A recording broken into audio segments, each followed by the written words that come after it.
There are places in Europe where the night doesn't feel empty, where the air itself seems to remember.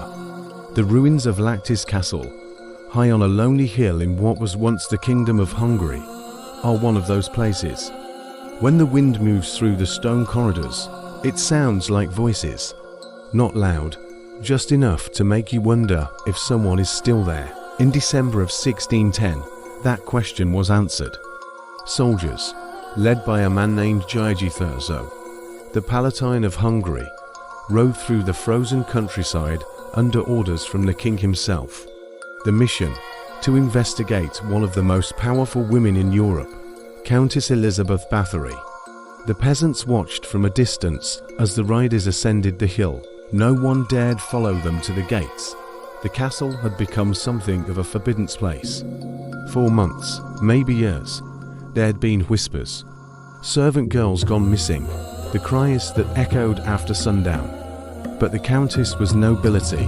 Her family was ancient, untouchable.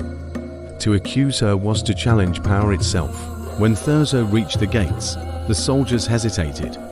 The air was sharp, brittle. It was said that no one entered Lactis uninvited. Yet they pushed open the great doors and stepped into silence. What they found inside that night would travel through centuries, twisted by rumor and fear, until Elizabeth Bathory's name became legend, a legend of blood, cruelty, and obsession.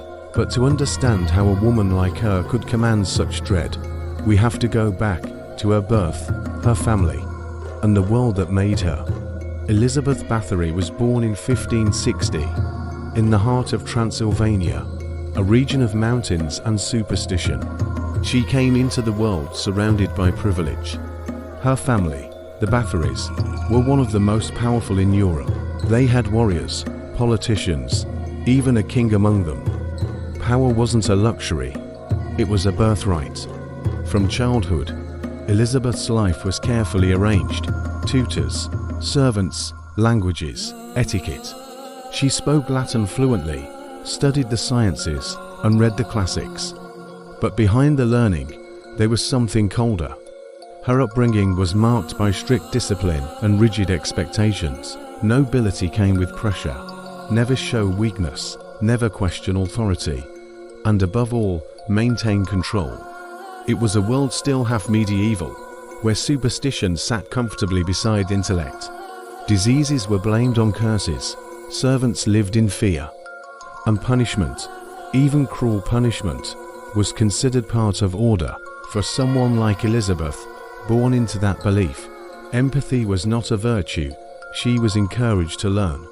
At 15, she was married to Count Ferenc Nodasti, a soldier and nobleman known across the region for his ferocity in battle against the Ottoman Empire.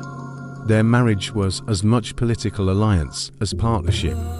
The wedding was grand, attended by hundreds of nobles. The groom presented her with a castle, Lactis, a fortress perched on a hill that watched over the countryside like a sentinel.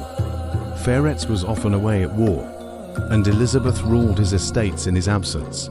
She was young, intelligent, and accustomed to command. Her letters from that period reveal a woman who was organized, meticulous, and proud. She negotiated with officials, managed tenants, and demanded strict obedience from her staff. But power in those days was enforced through fear. Servants in her household lived under constant scrutiny. A mistake in preparing food, a broken needle, even a misplaced word could result in punishment. At first, this was nothing unusual among the nobility. Cruelty was routine, hidden behind thick castle walls. But in Lactis, fear began to take root more deeply. People started to notice that servants came and went quickly. Some girls left for home and were never seen again. Others arrived and vanished within weeks. In the villages below, rumors spread like fog through the fields. The Countess has a temper, they said. The Countess does not forgive. As the years went on, Elizabeth's isolation grew. When Ferenc returned home, he brought tales of war and methods of control. He taught her how soldiers discipline their men, how pain could ensure loyalty. To him, this was practical knowledge. To her, perhaps, it became something else. When Feretz died in 1604, Elizabeth was left with vast estates, enormous wealth, and no one to answer to. A widow of 44, she was powerful in a way few women of her time could ever be. She controlled lands, tenants, and an army of servants. Yet the power that once protected her also began to isolate her. Without her husband's presence, the tone of Lactis Castle shifted. There were fewer visitors, the windows were shuttered more often, and the staff, it was said, learned to move quietly, never to speak unless spoken to. What happened within those walls between 1604 and 1610 became the foundation of the legend that followed. Some claimed the Countess descended into madness, haunted by grief and obsession with aging. Others said she simply continued what she had always done, but now without restraint. What is certain is that complaints began to multiply. Priests were warned by villagers that daughters sent to work at the castle never returned. Officials recorded missing persons from nearby towns, and still, no one dared confront her directly, because Elizabeth Bathory wasn't just a noble, she was a Bathory. Her cousins ruled Transylvania, her uncle sat on the royal council. To accuse her of crime was unthinkable, but the walls were beginning to crack. Letters from neighboring estates mentioned strange rumors of injuries, deaths, disappearances. One clergyman noted that he was paid in silence, that he dared not ask questions after visiting the castle. And then came the letter that reached the court of King Matthias II, a letter that described unnatural acts of cruelty committed by the Countess. The king, though cautious, could not ignore it. He summoned his palatine, Gigi Thurzo, and ordered a discreet investigation. Thurzo was not just an official, he was family. That made his mission both easier and impossible. He could enter the castle without suspicion, but to accuse Elizabeth meant turning against his own blood.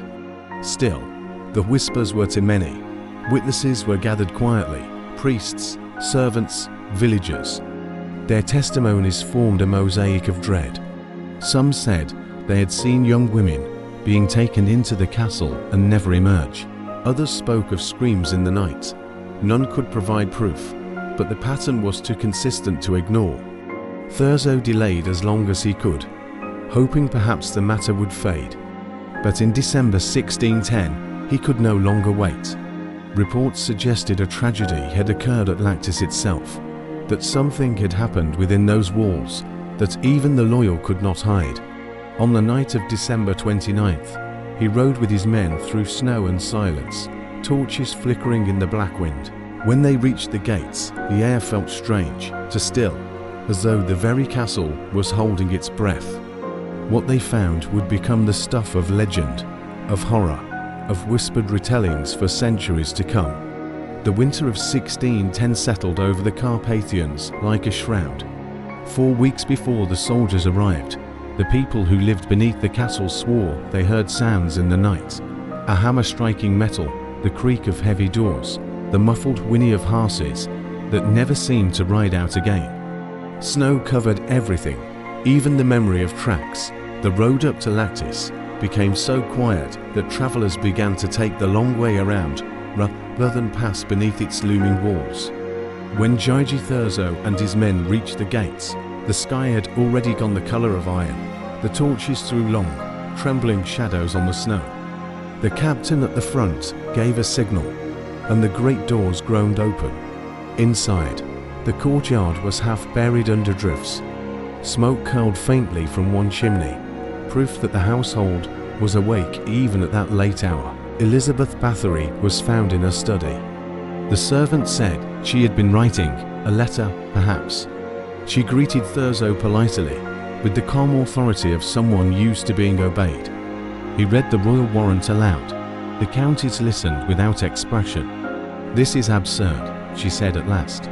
"You come into my home like thieves, waving paper, speaking of crimes you cannot name." Her voice, witnesses later wrote, was steady. Only her hands trembled slightly as she set the letter aside. Thurzo asked permission to inspect the property. She refused. He nodded once and ordered the men to begin anyway. They searched through the lower halls first, the servants' quarters, storerooms, kitchens. The air grew colder as they went deeper. What they saw there was never described in detail in the surviving records, but whatever it was convinced Thurzo that the whispers from the villages had not been idle gossip. He sent one of his captains back to the court at once with a sealed message. The matter is darker than rumour said. Elizabeth Bathory was placed under house arrest that night. Thurzo was careful. He could not treat her like a common criminal. She was kept in her own rooms, guarded but not bound, allowed a maid and her writing desk.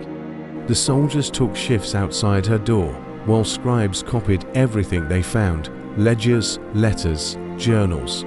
Some pages mentioned payments to families of former servants. Others listed names without explanation. To a bureaucrat, they were just numbers. To Thurzo, they began to look like a record of absence. In the days that followed, word spread through the surrounding counties. Families who had long remained silent now came forward. Mothers spoke of daughters sent to serve the countess and never heard from again. Men recalled being turned away at the gate when they came asking questions. Fear had kept them quiet before. Now outrage gave them courage. Thurzo ordered formal depositions. The witnesses arrived shivering, not from the cold, but from memory. One servant told of punishments for small mistakes, of girls dismissed and replaced, of the counties growing more secretive as the years passed.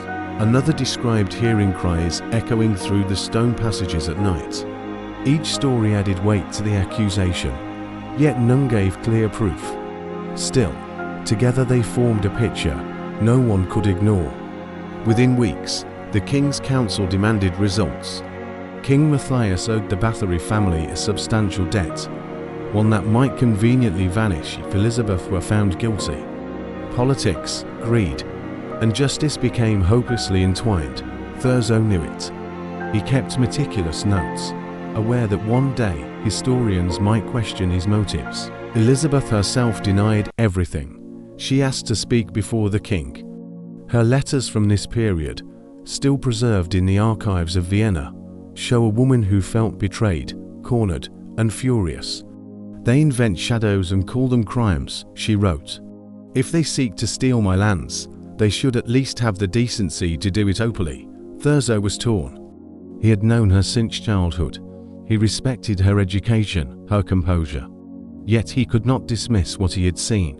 He arranged interrogations of her closest servants, women who had worked beside her for years. Under questioning, they spoke of things they had once feared to mention. Some described acts of discipline gone too far, others of orders carried out in silence.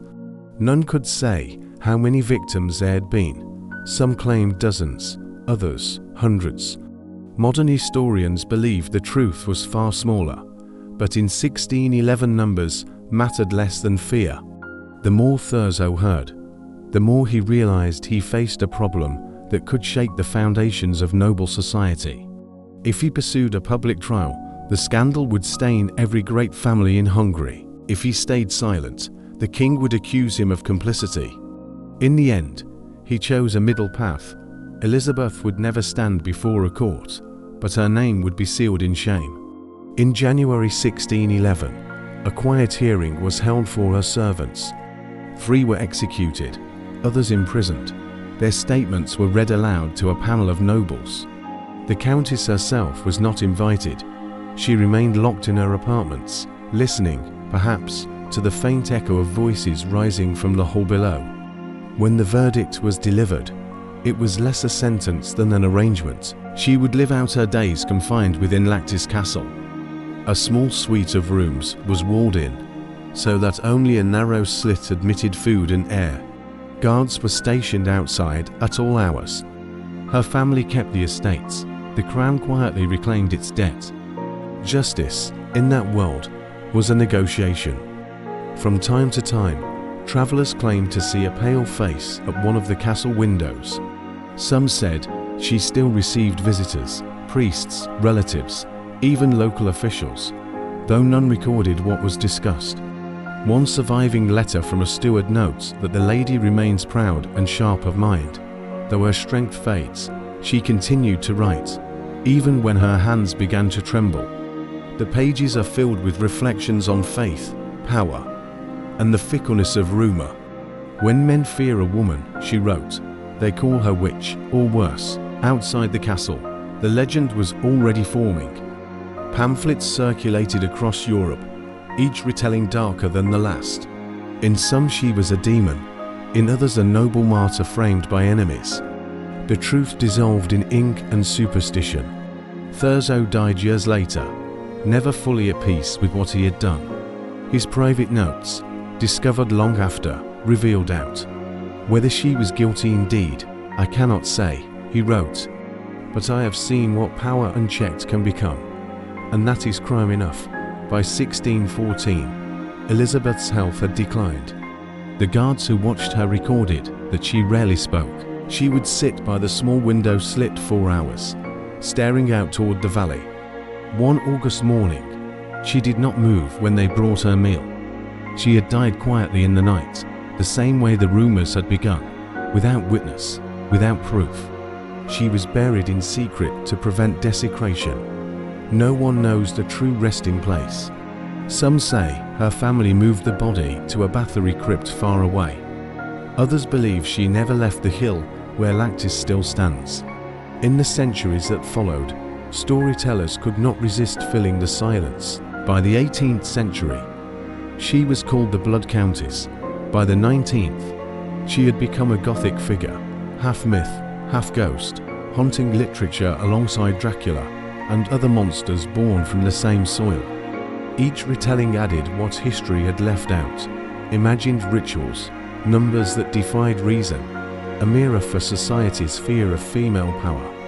Today, historians sift through the surviving evidence, about 300 witness statements, fragments of court documents, a handful of letters, and find contradictions at every turn. Some see the outline of a cruel woman who believed herself untouchable. Others see the fingerprints of a political conspiracy. What unites them is the recognition that truth and legend fused long ago, inseparable. Standing among the ruins now, visitors describe an uncanny stillness. The wind moves through broken windows, birds nest in the tower where she was once confined. The stones bear no trace of guilt or innocence, only the slow erosion of time, yet the story endures, because it touches something deeper than proof, a question about what happens when power answers to no one, and when fear becomes its own evidence. And so, more than 4 centuries later, Elizabeth Bathory remains a mirror, reflecting not only the darkness of her age, but the way every age invents monsters to explain what it cannot understand. The snow had not melted around Lactis when the king's emissaries arrived. The castle that once shimmered with music now seemed to breathe through its stone walls cold, patient, silent. Within those walls, Countess Elizabeth Bathory awaited the men who would decide her fate. The rumors had already crossed the borders of Hungary and the Habsburg lands. A noblewoman accused of murder hundreds, perhaps was unheard of. But the evidence, or what passed for it, sat stacked on the tables in the chamber of Count Gigi Thurzo. Testimonies, confessions, letters. Every line written by trembling hands. Yet behind the accusations lurked politics. Elizabeth was not just any woman. She was a Bathory, cousin to princes, allied to Protestant nobles who had grown powerful enough to unsettle the Catholic king, Matthias II. Her late husband had commanded armies. Her estate stretched over valleys rich with grain and silver. For the crown, reducing her meant reclaiming power. For her rivals, it meant removing a Bathory from the map without open war. The trial began in January 1611 in the icy town of Bitka. Elizabeth herself was never brought into the courtroom in honor, or perhaps a strategy to spare the nobility the sight of a lady in chains. Instead, her servants were questioned. Some whispered, some wept. Others recited what they thought the judges wanted to hear. Each word was copied by scribes, each confession feeding the storm. Outside the hall, Citizens gathered in the snow, murmuring prayers and tales of the Blood Countess. None of them had ever seen her. Yet they imagined her face vividly, pale, regal, impossible to read. Inside, Thurzo spoke of duty, of divine justice. Witnesses described strange disappearances, faint traces of violence, locked rooms. No bodies were presented, only statements and suspicion. The court wrote its verdict quickly. Elizabeth Bathory's accomplices were condemned to die. She would be walled into her own castle, a punishment designed as both mercy and containment. That summer, masons arrived at Lactis carrying stones and mortar. They sealed the Countess into a single room within her tower. A narrow slit in the wall allowed air, food, and fragments of light. Her children were gone, her servants executed or scattered. The land that once trembled at her approach, refused to speak her name aloud. At night, the guards swore they heard movement from behind the stone steps pacing, the faint hum of a voice reciting prayers. The villagers below said that even the walls avoided the castle hills. Years passed, letters from officials stopped arriving. The war with the Turks flared and quieted again. In 1614, 4 years after her imprisonment, a guard reported silence where there had been a whisper. They broke open the door. The woman who had once ruled half a kingdom lay still beside the window slit, her hands folded neatly, as though awaiting confession that never came. No one agreed on what she truly was. Some said a monster who used cruelty to fill the emptiness of privilege. Others whispered she had been destroyed by men threatened by her wealth and independence. The truth, like the snow around Lactis, buried everything: facts, lies, and the uneasy mix of both. And so Elizabeth Bathory became less a person and more a warning, a name that could justify fear, a story that could protect the powerful by condemning one woman to legend. When the news of her death reached the royal court in Vienna, it was met with silence. No formal announcement, no state notice. The papers that once chronicled her trial were sealed away in archives, and for decades, no one spoke her name in public. But legends are rarely content to stay buried.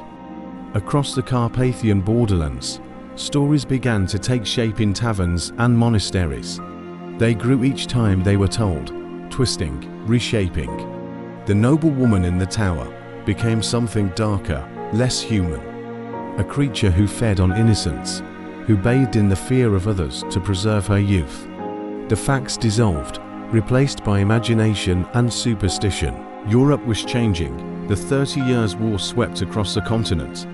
Empires rose and fell, and the Bathory name faded into the dust of other dynasties. But travelers, chroniclers, and pamphleteers in the 18th and 19th centuries revived the tale. They had discovered, in the archives of Hungary, the record of her trial, the lists of victims, the testimonies, the sealed confessions. Few of them read Hungarian, and fewer still checked the sources. Yet they published their own interpretations, Gothic, haunting, and unforgettable. In the Romantic era, when the vampire became Europe's favorite monster, the figure of Elizabeth Bathory fit perfectly. Beautiful, titled, and accused of drinking the essence of the young, she became a template for the supernatural villainess. By the 19th century, she was known not as a noblewoman of Hungary, but as the Blood Countess. It was a convenient myth, terrifying and tragic, yet distant enough to seem almost poetic. Plays were written. Paintings emerged showing her with pale skin and red silk gowns, a chalice in hand, surrounded by shadow. None of it was true to her trial records, but truth was no longer the point. In the early 20th century, historians began to reopen her case with more skeptical eyes. The evidence, they noticed, was built mostly on hearsay, confessions extracted under duress, testimonies second-hand at best. Not one piece of physical proof survived. Some even suggested the king's debt to the Bathory family was motive enough to destroy her reputation. Her lands were seized, her fortune absorbed into the crown. By the 21st century, Elizabeth Bathory's story had become something larger than one woman.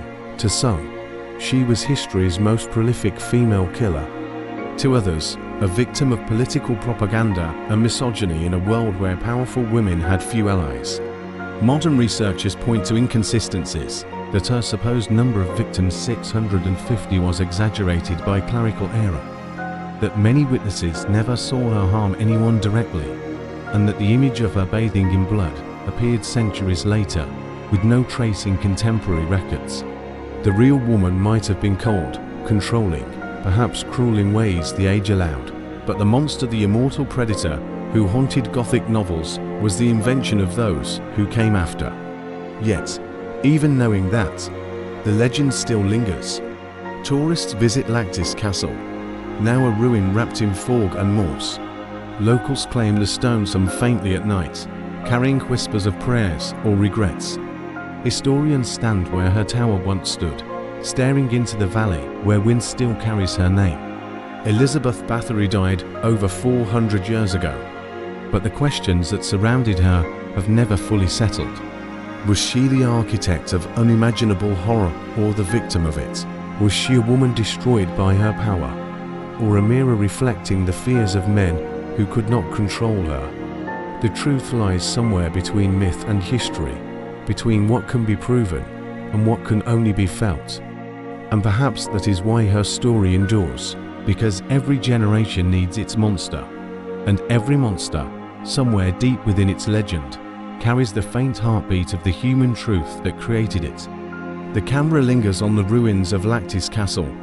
The sky above is grey, the stones cracked and heavy with centuries of silence. A soft wind hums through broken arches. Somewhere beneath that quiet, there is still a trace of her name, Bathory. A woman who ruled with wealth, feared by her rivals, consumed by rumours. A legend shaped by whispers, reshaped by time, and immortalized by fear. History remembers her as the Blood Countess. But what if history was the real executioner? 4 centuries later, we are still searching for her, not in the ruins of her castle, but in the spaces between fact and folklore. Because in every story we tell about monsters, there is always someone who wanted them to exist. This was Elizabeth Bathory, the Blood Countess, a story of power, myth, and the haunting shadow of truth. History doesn't always remember what happened, it remembers what it believed.